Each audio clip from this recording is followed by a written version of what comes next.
appreciate the open civil discussion around the issue. And Mr. Lanz, it's over to you. Thank you, Mr. Mayor. Like I said, I'm Gabe Lanz. I live at 4028 15th Street here in Des Moines.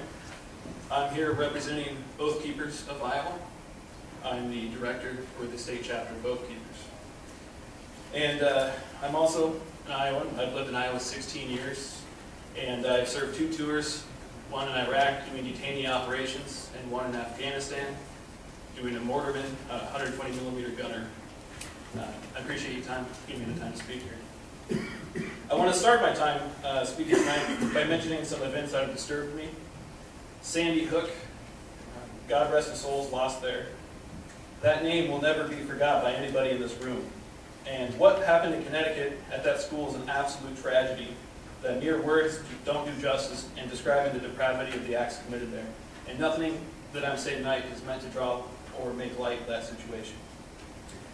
After the tragedy there, December 18th, KCCI Channel 8 put out a news broadcast that in light of the attack in Connecticut, Mr. Cownie wanted to start a local discussion about gun control.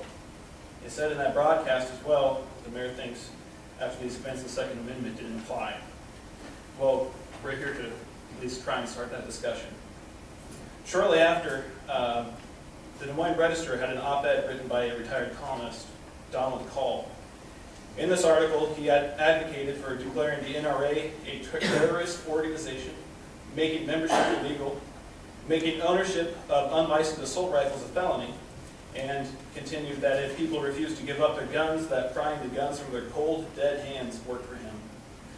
He then continued that he would like to tie Mitch McConnell and John Boehner, our esteemed Republican leaders, to the back of a Chevy pickup truck and drag them around a parking lot until they saw the light on gun control. In addition to these statements, Iowa State Representative Dan Mulbauer publicly has been calling for confiscation of legally obtained guns. I next would like to ask a few questions. My first question, if members are comfortable answering, is do any of you own a firearm, or do you consistently participate in any firearm-related activities? I don't think that the debate on that particular issue, you can poll everybody afterwards, but we want to hear what you have to say about it, what you think about it. Okay. Well, I have the next few other questions, but I can keep from answering. My first question is, does the United States have a constitution? Second question, did you take an oath to support both the United States and Iowa Constitution and all that is included in them? Does anything in that oath have a particular exception or conditions allowing for non-support for any particular part of the Constitution? And finally, what do the words from the Second Amendment, militia, arms, people, shall, and infringe mean? Please just bear with me here. The Merriam-Webster Dictionary defines words. It defines arms as weapons and ammunition, armaments. People as the citizens of a country, especially when considered in relation to those who govern them. The phrase shall not means that the definition is an absolute prohibition of the specification. The specification, which would be the word infringed. The word infringed is also defined as to act so as to limit, undermine, or encroach upon. Now, according to Title 10, United States Code, Subtitle A, Part 1, Chapter 13, Subsection 311, it defines the militia, which is mentioned in the Second Amendment. It defines it as all able-bodied males aged 17 to 45 who have or have shown intent to become U.S. citizens and females who are in the National Guard.